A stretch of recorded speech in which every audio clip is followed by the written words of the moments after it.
Spring, 1945. It was a small district town in western Ukraine, just liberated from German occupation. In the half-ruined basement of an old brick factory, a middle-aged woman stood over 4 bound men. Her face was hardened with fury. She held no weapon, just an ordinary canister of kerosene. That day, she was methodically pouring the liquid onto the floor around them. The men struggled and thrashed. They tried to shout through the gags, but their pleas became only muffled moans of despair. The woman did not tremble. She did not weep. She did not hesitate for even a second. Her movements were measured and precise, as though she had rehearsed this moment hundreds of times in her nightmares. In her hand, she tightly gripped a match. Only one striking sound separated those 4 men from a torturous death. But to understand how Nadezhda Ivanovna Sergeyeva, a simple primary school teacher, transformed into a merciless angel of vengeance, one must go back 3 months to a cold January evening in 1945. Nadezhda lived with her 15-year-old daughter, Vera, in a tiny room attached to the school. Miraculously, the building had survived the bombings. Her husband died in '42 near Stalingrad. Since then, the 2 women held on to each other as their last hope in a world ruined by war. Nadezhda taught the children reading and writing. She tried to restore some sense of normality to a life where tanks had thundered and shells had exploded just the day before. Vera helped her mother. She dreamed of becoming a doctor. Every evening she pored over the worn medical textbooks she had found in the ruins of the local hospital. Neighbors remembered them as an example of quiet dignity amid the total chaos of the post-war months. On the wall of their little room hung the only photograph of Nadezhda's husband in his military uniform, taken before he left for the front. That was all that remained of their former life, when concepts like happiness, peace, and faith in the future still existed.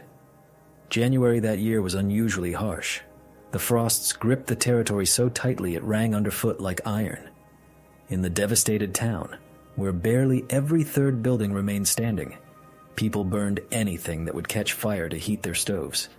They tore out boards from ruins, burned old furniture, books, anything that could provide even a little comfort. There was a catastrophic lack of food. Local residents survived on the meager rations distributed by the military commandants. That Friday, January 25th, Vera stayed late to help at the makeshift hospital. It had been set up in the surviving wing of the former gymnasium. The girl dreamed of being a nurse, and the head nurse, Antonina Fyodorovna, allowed her to assist dressing wounds, handing instruments, teaching her the basics of first aid. At first, Nadezhda wasn't worried. Her daughter often stayed late. This was ordinary. But when the hands of the old wall clock passed 10 in the evening, her mother's heart began to beat with anxiety. The frost outside was so bitter that breath crystallized into ice. Traveling anywhere in such weather was dangerous. At 11 in the evening, Nadezhda put on her only warm coat, wrapped a shawl around her head, and went to the hospital. The building was lit by dim kerosene lamps, casting eerie shadows on the walls. Antonina Fyodorovna met her with surprise. She said Vera had left at 6 in the evening, said goodbye, and told her she was rushing home. Nadezhda felt everything inside her clench into a cold knot of fear. She went around to every acquaintance she could find at that late hour, but no one had seen the girl after she left the hospital. The military commandant's office dismissed her with words that sounded like a sentence. "The girl's young. Maybe she went off with some soldier. She'll come home herself in the morning." But Nadezhda knew her daughter. She knew Vera would never stay out all night without warning, would never make her mother worry. All night, she raced through the frozen streets of the ruined town. She looked into basements. She called her daughter until her voice was completely hoarse. Morning brought the news that would forever split Nadezhda's life into before and after. Dawn, on January 26th, delivered a nightmare that would shatter Nadezhda's life permanently. Semyon Prokofyevich, the local yard keeper, an old man who had survived the revolution, the Civil War, and the occupation, found Vera in the half-ruined basement of the former brick factory on the edge of town. The girl was lying on the dirty cement floor among brick shards and broken beams. Her dress was torn to shreds. Blood was caked on her face from a split lip. Her body was covered in bruises and abrasions. She was alive, but her gaze was empty. as if her soul had abandoned her body, leaving only an empty shell. The old man called for help. Half an hour later, Vera was taken to the very hospital where just yesterday she had dreamed of becoming a nurse. Now she lay on a hospital bed, unresponsive to anything happening around her. Nadezhda's cry when they told her about finding her daughter was heard throughout the hospital. It was the shriek of a wounded animal mixed with a mother's despair and a rage that was only beginning to ignite deep within her chest. The doctor, Mikhail Stepanovich, an elderly surgeon with frontline experience, examined the girl and led Nadezhda into the corridor. What he said turned the teacher's world to ashes. Vera endured a brutal group violation. He paused. Judging by the nature of the injuries, several people were involved. The internal trauma is serious. Physically, she will recover, but it will take time. The worst of it, however, was not the physical injuries, but what was happening to the girl's mind. She was not speaking. She was not crying. She simply lay there with open eyes, staring at a single point, as if she were seeing something terrible, something invisible to others. The doctor had seen this on the front, in soldiers after particularly heavy fighting. They called it a concussion of the soul. Would Vera ever return to a normal life? Would she ever be able to become a mother? All of it remained a huge question mark. Nadezhda sat by her daughter's bed for 3 days, never leaving for a minute. She held Vera's cold hand. She whispered calming words to her. She prayed to the God she had long stopped believing in after her husband's death. On the 4th day, something happened that changed everything. Vera suddenly turned her head toward her mother. She focused her gaze.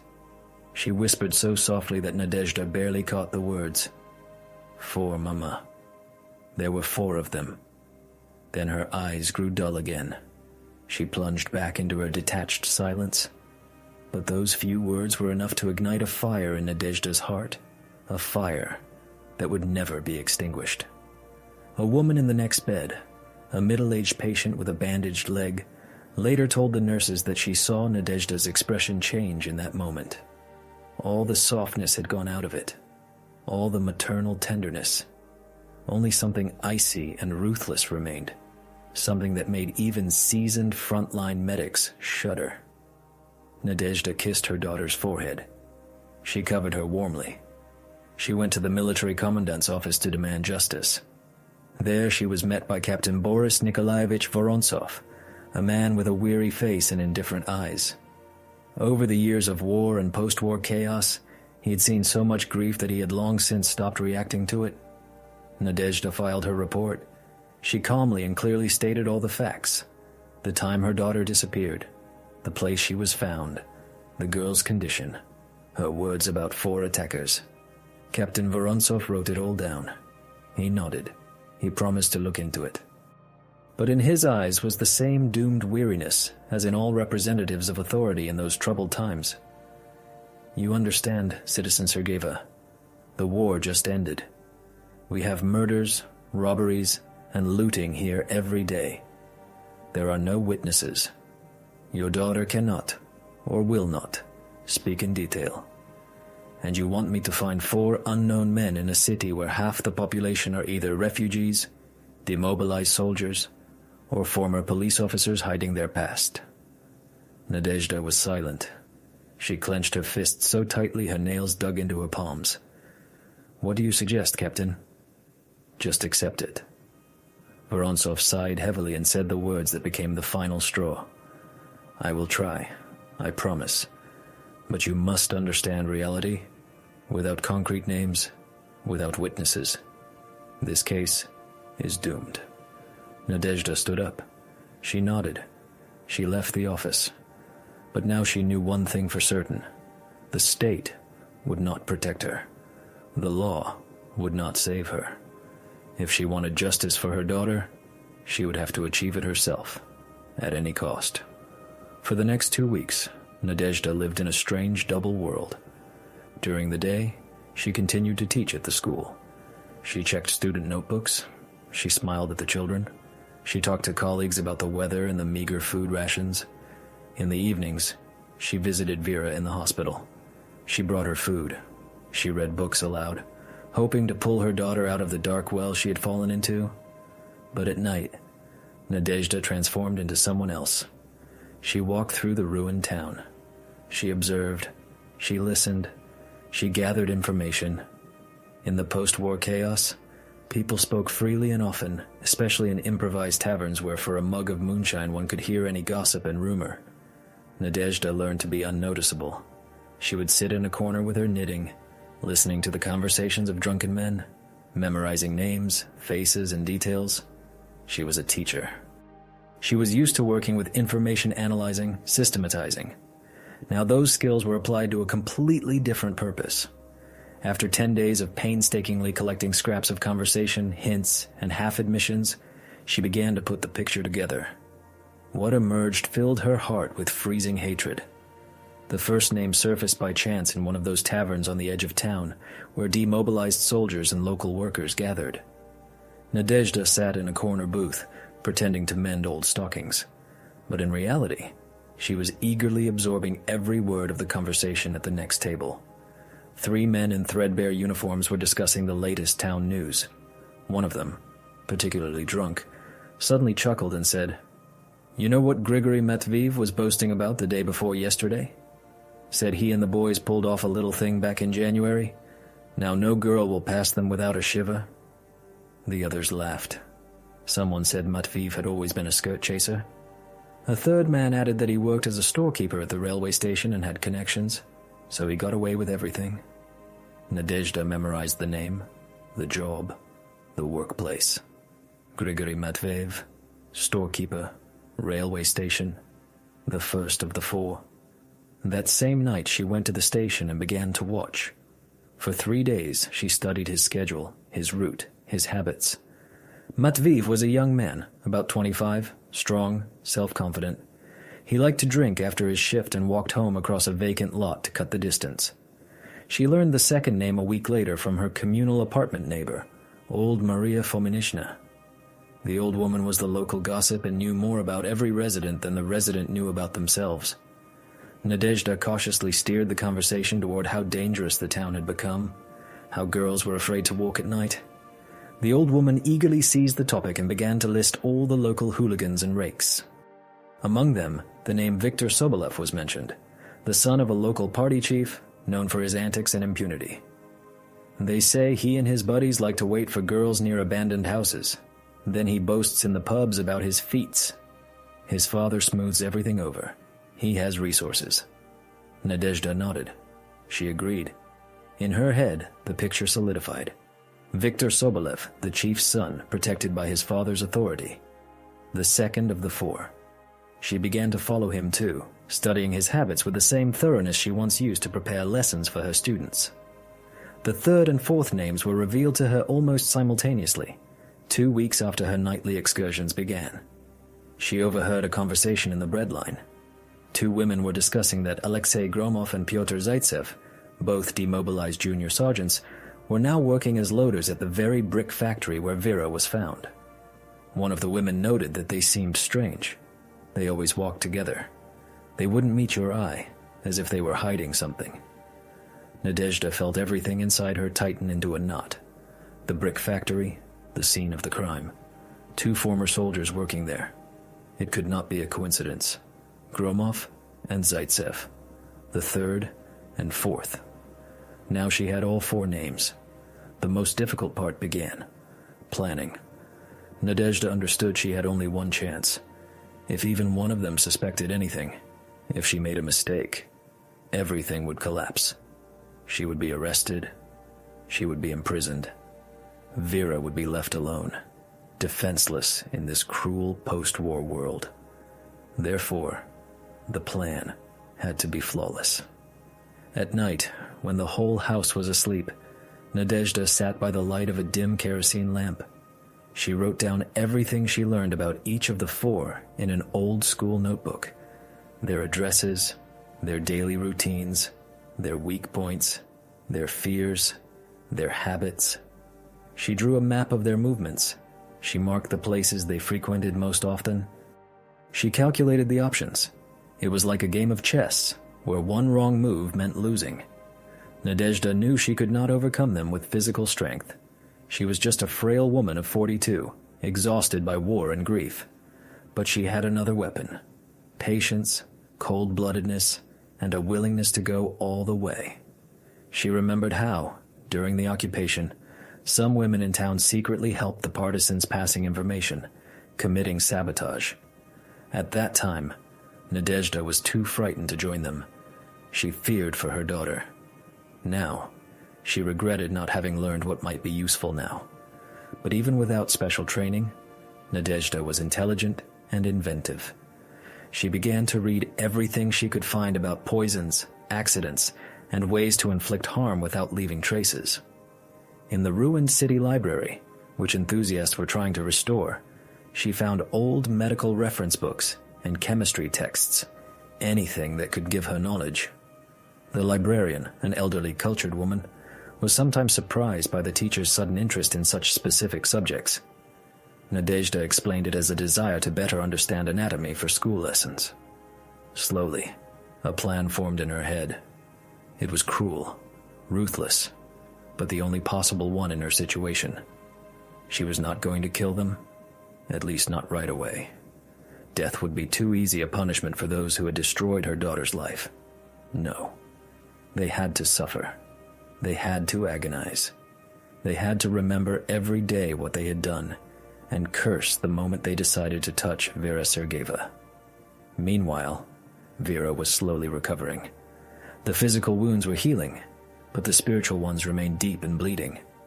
The girl began to speak, but her speech was fragmented, disjointed, full of frightening pauses. She was afraid of men, even Dr. Mikhail Stepanovich, who was a kind and gentle person.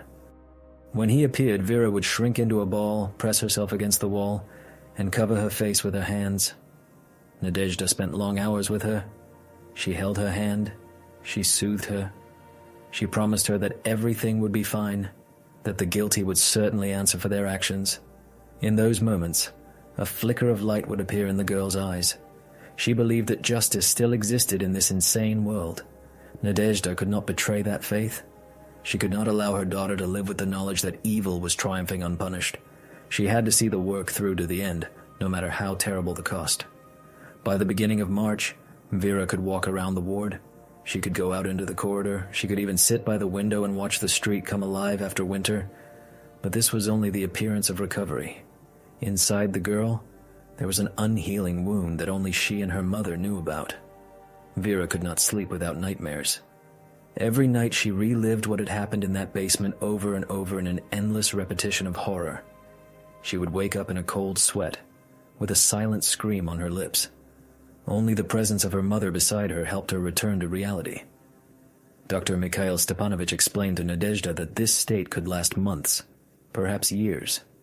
There was no guarantee that Vera would ever fully recover. The girl was afraid to go outside.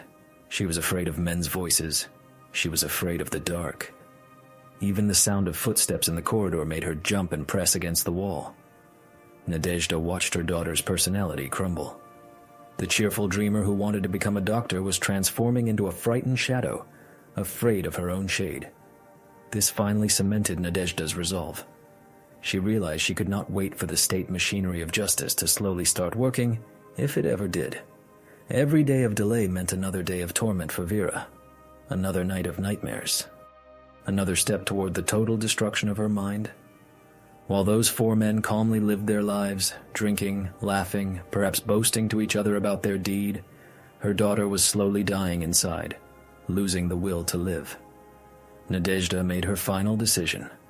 She would act herself, here and now, without waiting for mercy from indifferent officials. She would not simply punish the guilty. She would destroy them, just as they had destroyed her child's future. The plan matured in her head down to the smallest detail. Now, all that remained was to wait for the right moment. That moment came on Tuesday, March 15th. All the circumstances aligned, as if by fate. Nadezhda learned that all four were gathering to celebrate Grigory Matveev's birthday in the very basement of the brick factory that had been the scene of their crime. She got the information by chance. She overheard Alexei Gromov talking to a colleague right outside the school porch.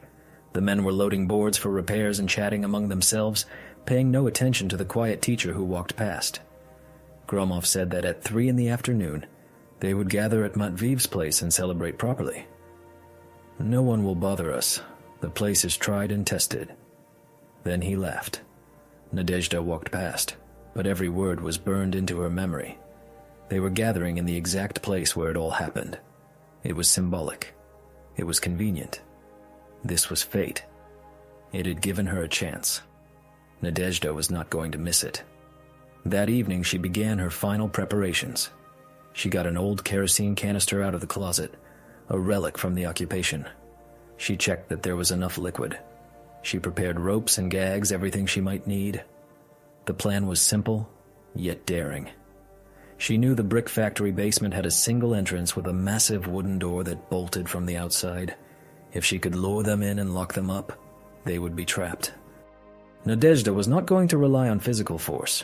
She knew she could not overpower 4 men, but she had another trump card: their own self-confidence and contempt for women. They did not see a threat in her. To them, she was simply a quiet teacher and a mother broken by grief, safe and pitiful. This was their fatal mistake. March 15th turned out to be an unusually warm day. The snow quickly melted, turning the roads into a mess of mud and water.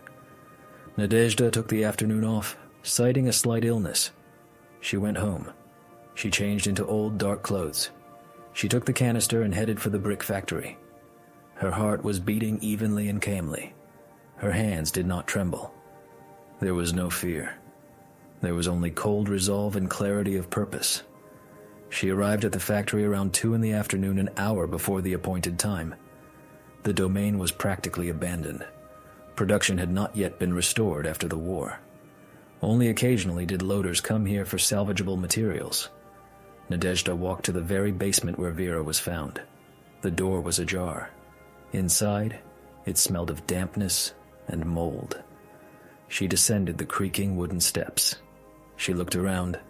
Bare brick walls, a dusty cement floor, a few old crates, scattered trash, and that same corner where her daughter had lain 3 months ago.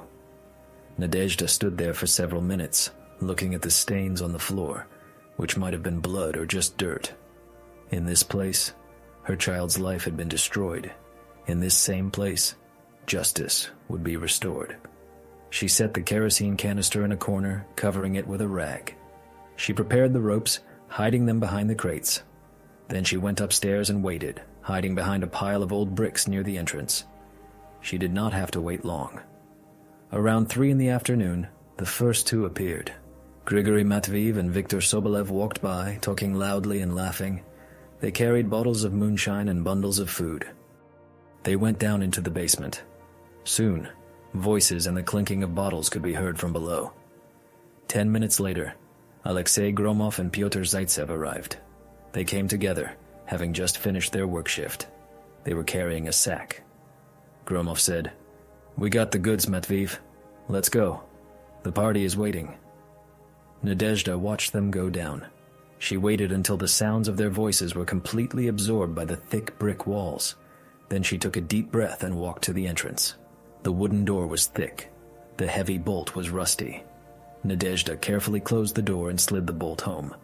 The thud of the heavy metal bar locking into place was the most complete, final sound she had ever heard. She stood there for a moment. Her heart remained calm. She didn't know if they had heard the noise over their drinking, but she had secured the door. She went back to her hiding place. She waited another 10 minutes. Then she went to the nearest window, a small, grimy opening high up in the wall, too small for a man to climb through. She shouted, her voice cold and clear, without a hint of fear. "Grigory Matveyev, Viktor Sobolev, Alexei Gromov, Pyotr Zaitsev." Silence followed. Then, confusion, and the sound of stumbling from below. Matveyev's drunken voice shouted back, "Who's there? What the devil do you want?" "It's Nadezhda Sergeyeva," she said, "Vera Sergeyeva's mother." That day, she knew the mention of her daughter's name would sober them up faster than cold water. The sudden silence that followed was more eloquent than any scream. They knew. In an instant, the terror of their deed caught up with them. Then a flurry of panicked shouts. They started kicking the door. The sound of wood splintering echoed through the abandoned domain. Nadezhda continued, her voice even. "The door is bolted, gentlemen. You won't get out." A moment later, Matveev's voice, now sober and furious, roared, "What do you want, old woman? Let us out. We didn't do anything." "It's a mistake." "No mistake," Nadezhda replied. "I know everything. 4 of you." She paused. She let her words hang in the air. "I have resources you cannot imagine," she said. "If you let me in, I promise to let you live." She spoke slowly, rhythmically. "I want to see your faces. I want to know why you did it." This was the core of her plan, using their arrogance against them. They believed a woman, even one with a canister of kerosene, would be weak. They believed they could overpower her. The kicking stopped. Sobolev's voice, sharper and more calculating, called out, "Open up, teacher. We can make a call. We can make an agreement. We have funds. How much do you want?" "Nothing from you," she said. At first, everything seemed ordinary. They were not used to being defied. They decided to play along. "All right, open up," Matveev agreed, his tone now trying to sound reasonable. "We'll talk. We'll explain. It was a mistake. We're soldiers. We were drinking too much." Nadezhda smiled, a cold, frightening expression. She unbolted the door. She quickly stepped back, hiding behind the crates again. The 4 men burst out of the dark basement, squinting in the dim light.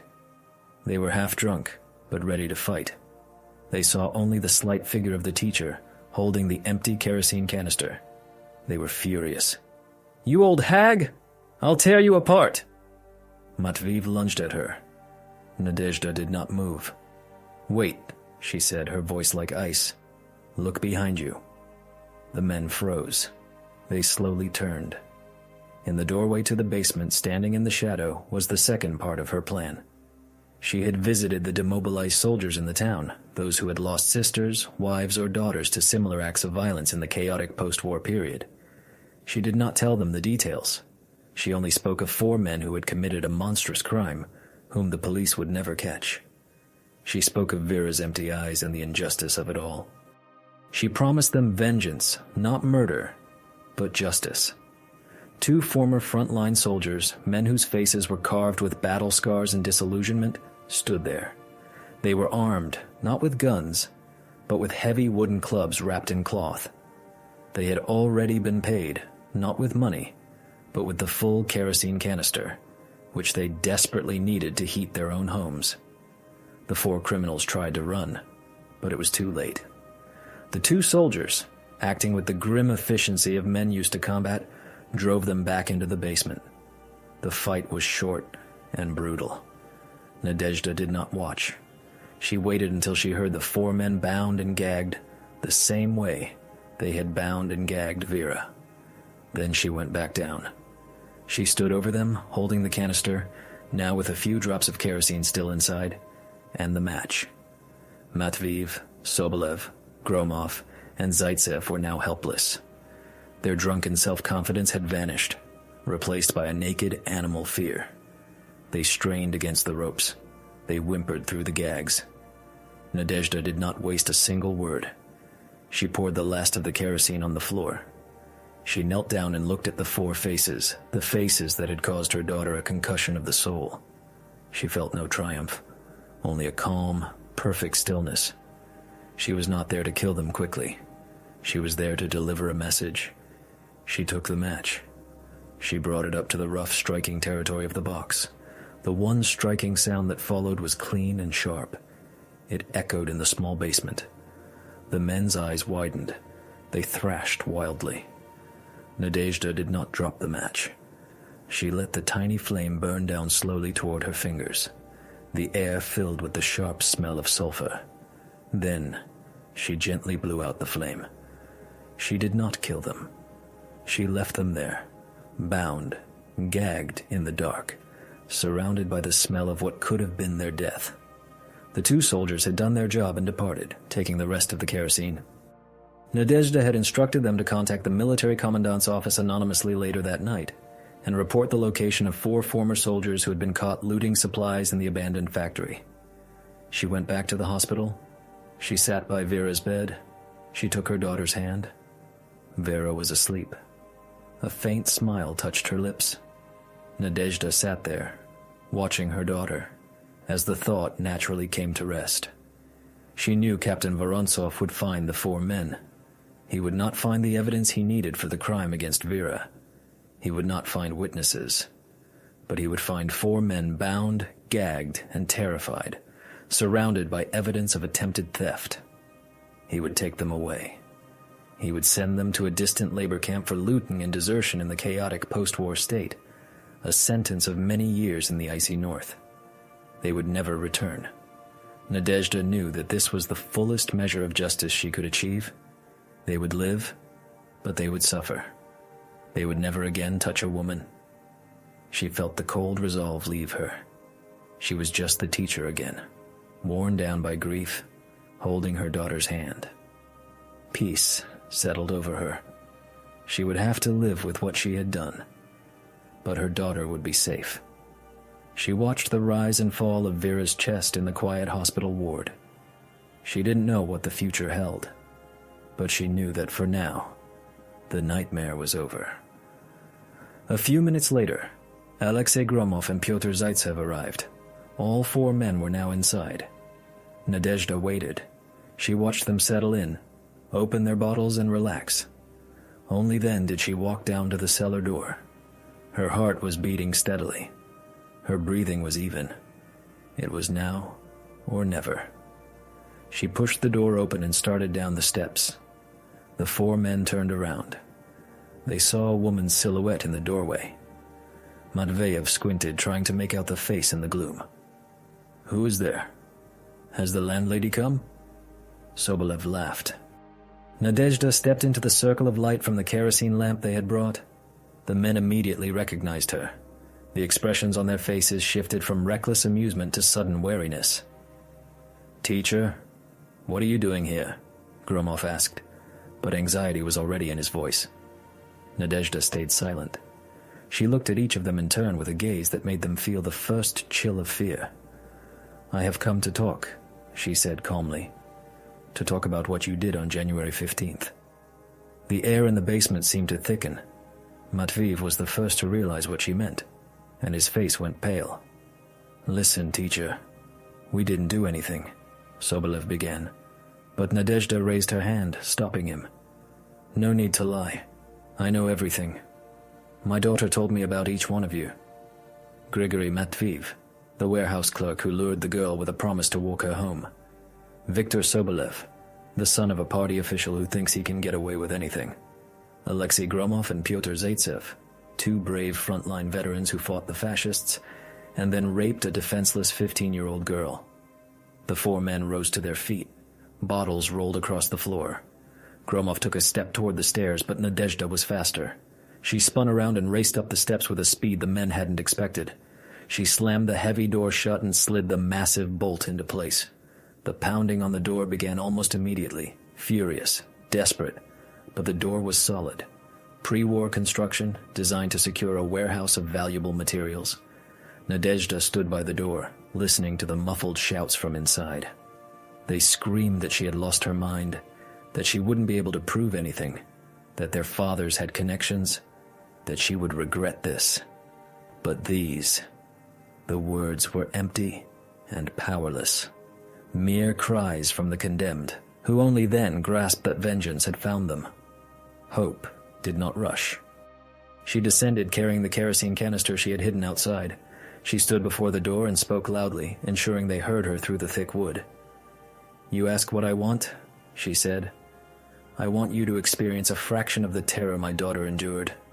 I want you to feel 1/10 of the fear that keeps her from sleep each night, just a moment of the pain she felt when the 4 of you tormented her in this basement." She opened the canister and began to slowly pour the kerosene over the wooden door, down the steps, and onto the ground around the entrance. A sharp, acrid smell spread into the air. The screams from within became desperate. They turned into howls. Matveev yelled that he would confess everything, go to the police, and accept his punishment. He only begged her to open the door. Sobolev appealed to her maternal heart, saying he had a younger sister and understood her pain. Gromov and Zaitsev were silent, breathing heavily, understanding that no excuses existed. Their sentence had already been passed. Hope listened to these pleas and felt a strange emptiness inside. She had expected to feel satisfaction or triumph. Instead, there was only the cold calm of a person performing an unpleasant but necessary job. She pulled an old matchbox from her pocket. Only 3 sticks remained inside. One would be enough. But before striking the match, she spoke the last words the 4 of them would ever hear. "My daughter begged you to stop," she told them. "She cried and pleaded with you to let her go. But you did not listen." The match scraped against the box with a dry sound, bursting into a small orange flame. Hope looked at the fire for a few seconds. She thought of Vera, of her ruined life, of the nightmares that would haunt the girl for years, perhaps for the rest of her life. She thought of her husband who had died at the front defending the homeland from enemies. She thought that these 4 were worse than any enemy because they had betrayed the trust of their countrymen. They had crushed innocence and shown not a single drop of remorse. She dropped the match onto the kerosene-soaked door. The flame instantly ignited with a greedy roar, as if the fire had waited for this moment for an eternity. Tongues of flame raced across the wooden surface, consuming the steps and spreading in every direction with alarming speed. The cries from inside became sheer screams of horror. The men pounded on the door, trying to break it down. However, the fire was already sealing the exit more securely than any lock. Hope retreated a few paces, feeling waves of heat from the growing blaze. She stood and watched as the fire devoured the single exit from the basement. She listened to the cries, which grew more desperate, more animalistic, devoid of human words. These were the sounds of pure, primordial fear. The very fear her Vera had endured in that same basement 3 months ago. Hope did not look away. She did not cover her ears. She had to see and hear everything to the very end, because this was her revenge, her justice, her mother's duty to her daughter. Thick smoke began to billow upward, and Hope knew they would soon suffocate before the fire could reach them. Perhaps this was an act of mercy, though they did not deserve mercy. After a few minutes, the screaming began to subside, turning into rattling groans, then faint gasps. Finally, there was silence, broken only by the crackle of the flames. Hope stood for a little while longer, making sure everything was over. Then she turned and walked away from the burning basement with the measured pace of a person who had completed a difficult task. She knew the fire would be noticed quickly, that they would come to put it out, and that they would find 4 charred bodies in the locked basement. An investigation would begin. There would be questions and suspicions, but Hope was calm. She had thought everything through carefully. She had left no traces. She had worn gloves. No one saw her walking to the factory. She had an alibi. She had been home all day, sick. The neighbors would confirm seeing her that morning. Of course, the police might suspect a connection to the violence against her daughter, but there would be no proof. Most importantly, Hope no longer feared arrest or punishment. She had done what she had to do, and now she could look her daughter in the eye, knowing she had protected her in the only way available. She walked across the wasteland, past the ruined houses, and came out onto the main street. She blended into the sparse flow of passers-by. She was just an ordinary, tired woman returning home after a hard day. No one noticed her. No one suspected that this quiet teacher had just committed what would later be called vigilantism and a cruel reprisal. The fire at the brick factory was noticed 20 minutes after Hope left the area. A local resident, returning from work, saw the plumes of thick black smoke rising above the abandoned factory territory. He raised the alarm. By the time the fire brigade arrived in 2 old tanker trucks, remnants from the war, the fire had completely engulfed the basement and had begun to spread to neighboring wooden structures. The firefighters worked for almost 2 hours to contain the blaze, but the basement could not be saved. When the flames were finally extinguished and the smoke dispersed, The first people who descended saw a scene that made even battle-hardened veterans turn pale. 4 charred bodies lay by the door, which was secured from the outside by a massive bolt. The victims' hands were scraped bloody, their fingernails broken from trying to force the door open. Their poses showed they had died in agony, trying to escape until their very last breath. The smell of burnt flesh mingled with the acrid scent of smoke, creating an unbearable atmosphere. Captain Boris Nikolaevich Vorontsov arrived at the scene an hour after the bodies were discovered. He slowly descended into the soot-blackened basement, carefully examining the setting, the bolt on the door, the remnants of kerosene on the scorched steps, the positions of the bodies. The experienced investigator immediately understood that this was not an accident, nor a drunken brawl ending in tragedy. This was premeditated murder, carefully planned and coldly executed. The door was locked from the outside. Traces of kerosene were present. There was no indication that the victims could have started the fire themselves. Vorontsov ordered a crime scene protocol to be drafted to record all the details and question witnesses. One of the firefighters reported finding an empty kerosene canister near the basement, discarded in the bushes about 10 meters from the fire. Vorontsov picked up the canister, turned it over, and smelled it. There would be no fingerprints, it was too badly burnt. But the find itself spoke volumes. Someone had deliberately brought the kerosene, doused the door, and set it on fire, sentencing those inside to a terrible death. By that evening, the victims were identified. Grigory Matveev, 25 years old, a railway station storekeeper. Viktor Sobolev, 23 years old, the son of the deputy secretary of the city party committee. Alexei Gromov, 27 years old, and Pyotr Zaitsev, 26 years old. Both were demobilized junior sergeants who worked as porters at the same factory. Vorontsov knew all 4, or at least had heard of them. Matveev had been caught several times for petty thefts from the warehouse, but he had escaped with reprimands thanks to his connections. Sobolev was known as a local hooligan, repeatedly involved in fights. His father always pulled his son out of trouble. Gromov and Zaitsev were frontline soldiers who had returned from the war, embittered and lost. They drank, caused disturbances, and sought an outlet for the aggression accumulated during years of fighting. What connected these 4? Why had they gathered in this particular basement? And who could have wished them dead so much as to commit such a cruel reprisal? The answer came the next day when Vorontsov began interviewing the victims' acquaintances and relatives. Alexei Gromov's mother, a tearful elderly woman, revealed that her son had recently been frightened. She said he and his friends had done something bad, and now they might get into trouble for it. She did not know the details. Alexei had not told her, but he mentioned some girl, and said if that incident became known, it would go badly for all 4 of them. Viktor Sobolev's father, an influential party functionary, initially refused to speak. He demanded that his son's killer be found immediately. He threatened an investigation at the highest level. But when Vorontsov directly asked if he knew of any crimes Viktor might have committed with the other 3, the man turned pale and fell silent. Then he quietly said he had overheard his son talking on the phone with someone a week ago. Viktor had mentioned some teacher and her daughter. He said they needed to be careful that the woman was appearing in different places suspiciously often.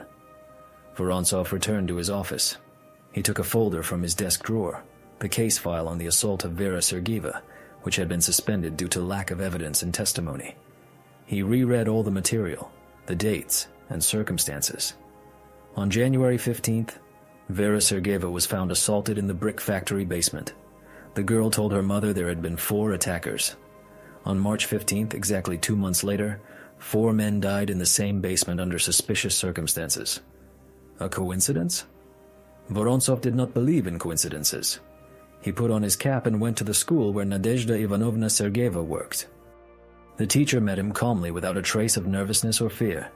She was sitting at her desk in the empty classroom grading students' notebooks. When Vorontsov entered, she raised her clear, untroubled eyes to him. "Comrade Captain, I am listening," she said. "Has something happened?" Her voice was even. Her hands were not shaking. There was not a shadow of guilt or worry on her face. Vorontsov sat across from her. He looked for a long time at the face of this fragile woman with tired eyes and premature graying in her hair. "Citizen Sergeeva, where were you yesterday afternoon? approximately between 2 and 4 o'clock. Hope answered without hesitation. At home. I asked to leave work because I felt unwell. Headaches have plagued me. The school principal will confirm it. I warned him after the second lesson. Were you alone at home? No. My neighbor, Maria Fominishna, stopped by around 3. She brought me valerian drops. We sat and had tea. She will confirm it. Vorontsov nodded, taking notes. Have you heard about the fire at the brick factory? Hope nodded. Yes. Neighbors said 4 men burned to death there. A terrible tragedy. Did you know these men? Hope shrugged. Perhaps I saw them in town. But I was not personally acquainted. Vorontsov paused, then asked directly. Citizen Sergeyeva, 3 of the dead worked at the brick factory where your daughter was found 2 months ago. Don't you find that a strange coincidence? Hope met his gaze without a trace of embarrassment. Comrade Captain, I am a simple teacher. I do not know who harmed my daughter. You yourself said the case had reached a dead end. If these men were indeed guilty of what happened to Vera, then perhaps this is divine retribution that has found them. But I had nothing to do with it. I was at home, ill, and I have a witness. Vorontsov realized he was at a dead end. The alibi was ironclad. There was a witness. There was no evidence of her involvement. Of course, he could have checked her hands for traces of kerosene or her clothing for the smell of smoke, but more than a day had passed. Any traces would have long been washed away or aired out. Even if he arrested her, which was unlikely without direct evidence, any lawyer would dismantle the case in 5 minutes. Sobolev's father would certainly pressure him, demanding punishment, but nothing would come of it without proof. Vorontsov stood up and put on his cap. Very well, Citizen Sergeyeva. I will go to your neighbor and check your words. If everything is confirmed, I will have no further questions for you. Hope nodded. Check, Comrade Captain. Maria Fominishna will confirm everything. Vorontsov did go to Hope's neighbor, the old woman Maria Fominishna, who lived in the same communal apartment next door. The old woman willingly confirmed the teacher's every word. Yes, I visited Nadezhda Ivanovna on the 15th, around 3 in the afternoon, no later. She was lying on the bed, pale all over. Her head hurt. I brought her valerian and made her tea. We sat together for 40 minutes, maybe an hour. Then I left, and she stayed in bed. Vorontsov listened and wrote notes, but something inside told him this was not entirely clean. The alibi was too convenient, too timely, as if prepared in advance. But he could not prove anything. The old woman spoke confidently. There was no faltering or confusion in her testimony. Even if she was lying, covering for her neighbor out of female solidarity or sympathy for her grief, it was impossible to prove. No witnesses were found who saw Hope at the factory. The canister was checked for fingerprints, but it was clean, as if deliberately wiped. The kerosene trail led nowhere. Viktor Sobolev's father pressed Vorontsov with the full weight of his party position. He demanded that his son's killer be found. He threatened an investigation and removal from his post. But what could Vorontsov do without evidence? Arrest a teacher based on suspicion and a coincidence of dates? He would be laughed at and likely removed for exceeding his authority. Moreover, the case of Vera Sergeyeva's assault had been officially suspended. No evidence of those 4 men's involvement in the crime was on file. All there was the girl's words about 4 attackers and her mother's suspicion. This was not enough for a murder charge, especially when the victims were already dead and could neither confirm nor deny the accusations. Vorontsov understood that he was at a dead end. A week later, the case of the brick factory fire was officially closed with the statement, "Accidental death under unexplained circumstances." The 4 men were buried in the city cemetery. Simple wooden crosses were placed on their graves. Sobolev's father tried to protest. He wrote complaints to higher authorities, but the war had just ended. The country was in ruins, and no one cared about the death of 4 drunken louts who had burned up in a basement. Hope continued to live her ordinary life. She taught at the school, visited Vera in the hospital, and checked students' notebooks by the light of a kerosene lamp in the evenings. Neighbors treated her with even greater sympathy and respect. Women nodded understandingly, meeting her in the communal apartment hallway. No one spoke aloud about what they all suspected, but a silent solidarity hung in the air. Men in the town became more cautious. Girls started walking in groups in the evenings. If any local hooligan began to bother a woman, someone would surely remind him of the story of the 4 who had burned in the basement. No one knew exactly what had happened, but everyone understood that someone had taken cruel revenge for the assault of a 15-year-old girl. In early April, Vera was discharged from the hospital. The girl was still pale, thin, and timid, but she could now walk and speak. Sometimes she even smiled. The physical wounds had healed. The emotional ones remained, but now there was hope that, with time, they too would mend. Hope brought her daughter home in a cab, seated her by the window in their small room, and covered her with a warm blanket. Vera looked out at the street for a long time, at the city coming alive after the winter, at the sparse passers-by.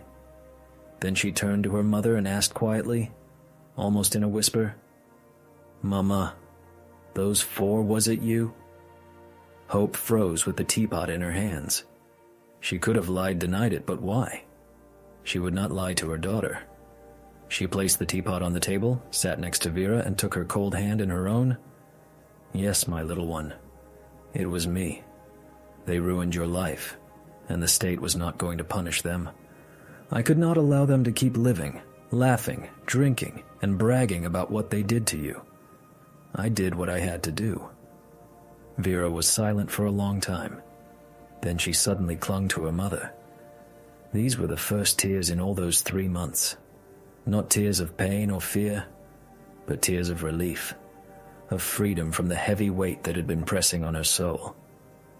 "Thank you, Mama," she whispered through her sobs. "Thank you for protecting me."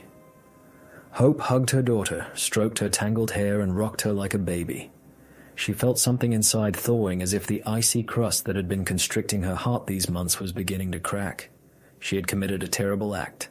She had killed 4 men, sentencing them to a painful death. Yet there was not a drop of remorse in her soul. They had gotten what they deserved, perhaps even less. Death had been quick. Just a few minutes of agony in the smoke and fire. Her daughter would carry the cross of her trauma for years, maybe for her entire life. Justice was restored, however cruel it may have been. That same evening, Captain Vorontsov came to see Hope. He sat at the table, refused the offered tea, and remained silent for a long time, looking out the window. Then he turned to Hope and spoke quietly so that only she could hear. "Citizen Sergeyeva, I know you did it. I have no proof, and I will not have any. But I know." Hope met his gaze calmly. "If you know, Comrade Captain, then why don't you arrest me?" Vorontsov gave a bitter smile. "Because if I had a daughter, and the same thing happened to her, I would have done the same thing you did. Maybe not as inventively, but the result would have been the same. Those 4 were scum. They didn't just assault a girl, they ruined her life and showed not a single drop of remorse. The state would not have punished them. Everyone has connections, funds, and influence. They would have slipped away like water through fingers and continued living. Maybe they would have found new victims. You did what the organs of justice should have done, but did not." He stood up and put on his cap. "The case is closed. There will be no new investigations. Live peacefully, teach the children, take care of your daughter, and may God, if there is one, be your judge, because I cannot be." He left without saying goodbye, and Hope never saw him again. She later learned that Vorontsov had been transferred to another city far away from this story, which meant too much to too many people. Life in the small town gradually returned to its usual rhythm. The spring of '45 flowed into summer, bringing warm days and hope for a peaceful future. The country was recovering after the war. People, they tried to forget the horrors of the occupation and their losses. They wanted to build a new life upon the old ruins. The story of the 4 men who burned to death slowly gathered whispers and speculation. It became a local legend. People spoke of it in hushed tones in the evenings, but they tried not to mention it aloud. The official statement said it was an accident, Drunk men started a bonfire in the basement, misjudged the fire, and the door jammed. They could not escape. It was a senseless death. In those times, when every day brought news of someone's passing, one more tragedy did not seem exceptional. Only the women of the town knew the truth. They kept it as a sacred secret. They knew Nadezhda Ivanovna Sergeyeva had taken revenge for her daughter. Deep down, every mother approved of her act, though none would ever admit it aloud. Nadezhda continued to teach at the school. Her respect among students and colleagues only grew. Children loved her lessons because she could explain complex things simply. She was patient and fair. Her colleagues valued her professionalism and her resilience. The school principal, an elderly man with a past on the front lines, once said to her privately, "Nadezhda Ivanovna, I do not know what truly happened, and I do not want to know. But I see you have become stronger. Your daughter is recovering. That is what matters. The rest must remain between you and your conscience." Nadezhda nodded, thanking him for his understanding. Her conscience was calm. She felt no remorse or nightmares at night. On the contrary, for the first time in many months, she could sleep peacefully. She knew she had protected the most precious thing she had. Vera slowly, but surely, returned to life. The girl began to go outside, first only with her mother, then by herself. The fear of men gradually receded, though it never fully disappeared. By the end of summer, Vera went back to her studies at the medical college. Her teachers met her with sympathy and understanding. Her classmates supported her. The girl was pale and thin, but a spark of determination shone in her eyes. She wanted to become a doctor, to help people. This goal gave her the strength to move forward, despite the weight of the past. Nadezhda watched her daughter take a small step toward healing every day. This filled her heart with quiet joy. Perhaps Vera would never be the same carefree girl, but she would become a strong woman, capable of handling any difficulty.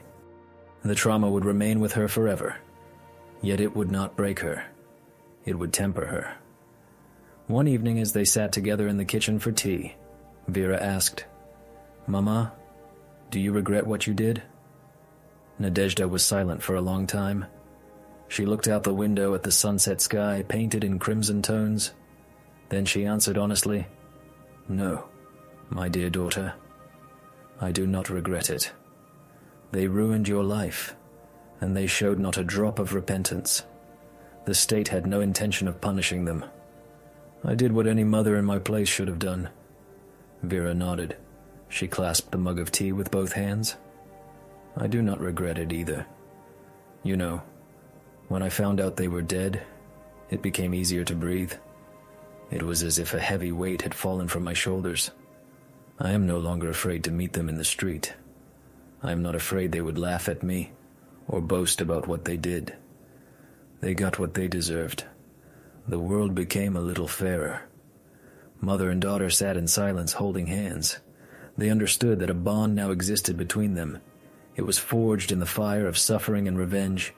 They had been through hell and survived. Nothing could break them anymore. Autumn brought the first cold weather. It also brought news of the war's final conclusion. The country celebrated victory. It restored what was ruined and made plans for the future. A new clinic opened in the small town. Medical workers were needed there.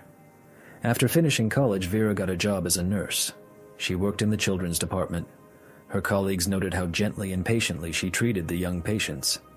It was as if she poured into each child the care she herself had been deprived of.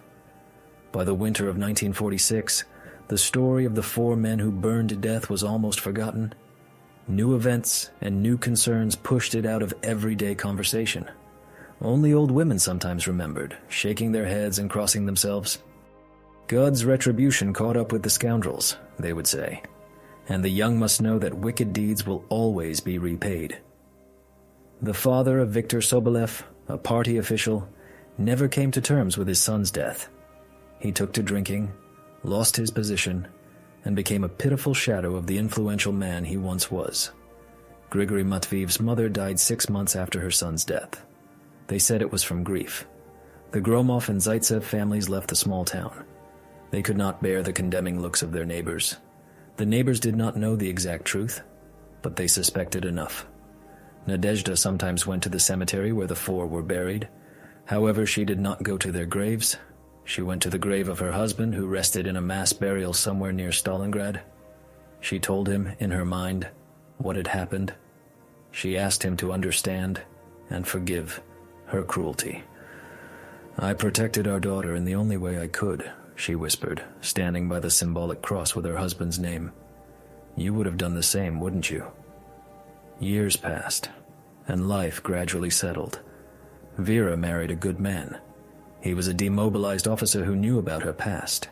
He treated her with understanding and tenderness. They had 2 children. Nadezhda became a grandmother. She devoted herself to her grandchildren with the same selflessness with which she had once raised her daughter.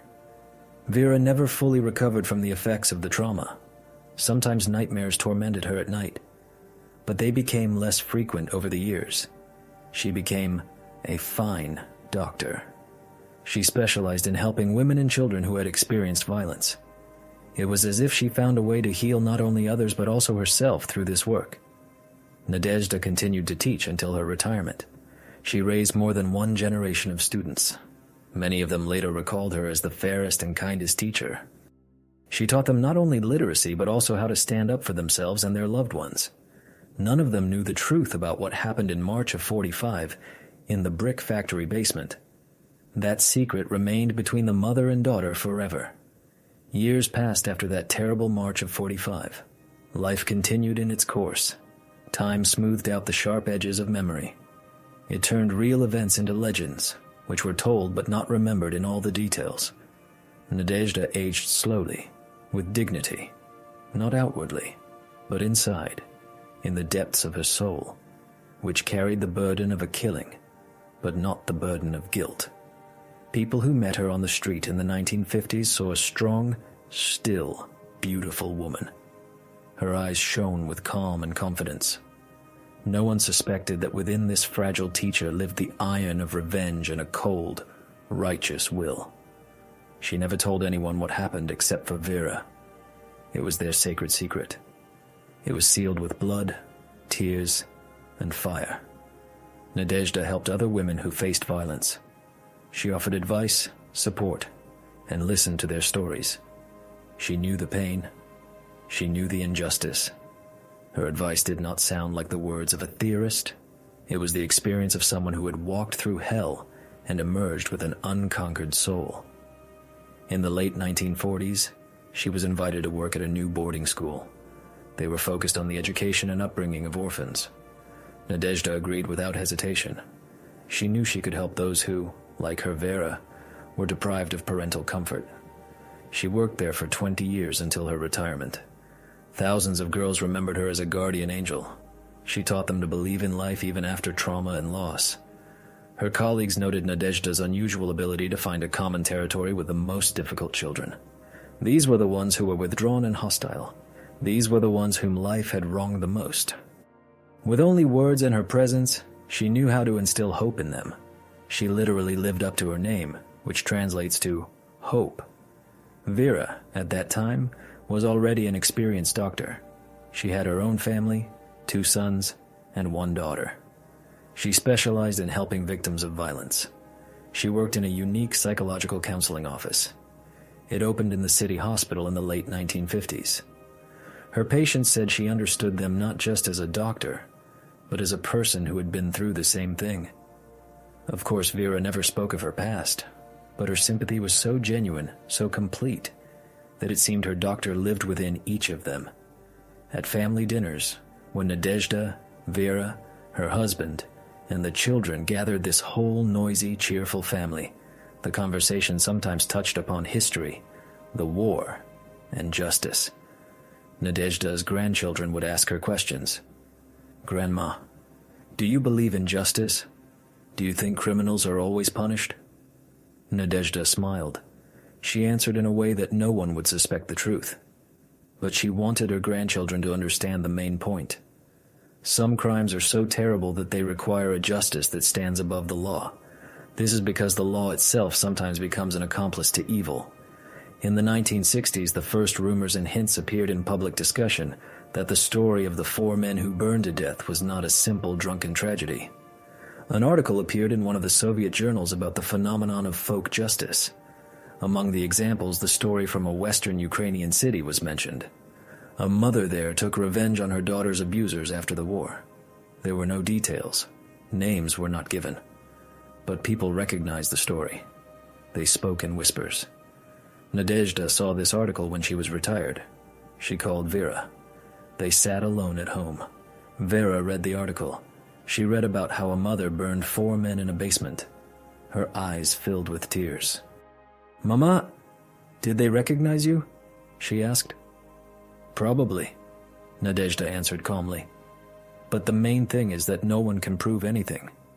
The main thing is that people are beginning to understand that sometimes justice requires severity. Sometimes mothers are willing to kill to protect their daughter. The main thing is that our story, your pain and my revenge, became something bigger than just a personal crime. It became a symbol, a lesson for all." In the 1970s, historians and sociologists began to collect oral traditions and memories of the old residents about post-war life. The name, Nadezhda Ivanovna Sergeyeva, was mentioned several times among people who committed acts of folk justice. But when researchers came to her, Nadezhda refused to give interviews. She said it was a long time ago, that her memory was not what it used to be. She did not want to dig up the past. In truth, she was not afraid of her own punishment. No one would prosecute her anymore. She was afraid that her story might be distorted. She feared it would be turned into a sensational narrative for entertainment, not for education. Nadezhda saw how the mass media often perverted the truth for the sake of effect. She did not want her revenge, which was an act full of tragedy and holiness, to be put on display like an episode from a crime novel. Vera supported her mother's decision. They both kept silent. This silence was their defense and their honor. In the 1980s, when changes began in the country perestroika, glasnost there were attempts to reconsider historical events. People sought the truth about what had truly happened in Soviet times. Some historians persistently came to Nadezhda. They begged her to tell them in detail about that March of '45. But the old teacher remained adamant. "I have lived honestly," she once told a journalist who came with a voice recorder. "I did what I believed was right." If you want to understand the motives, the reasons, the events, then read the heart of every mother who defended her child in the face of indifference and corruption. My story, whatever it may be, is simply one of thousands of stories of female despair and maternal courage. And if I tell it in detail, with all the particulars, I will expose the intimate grief of my daughter. Her trauma, her pain, I will not do that. The journalist left with tears in her eyes. She understood that she was standing not just before an elderly woman, but before the embodiment of honor and justice. Nadezhda talked with Vera. They decided that after their deaths, many years later, the story could be told completely. But in their lifetime, it would remain a sacred family secret. Vera agreed with her mother. She understood that some stories should not become public domain. This is true, even if they show the truth about the world's injustice and what a mother's love is capable of.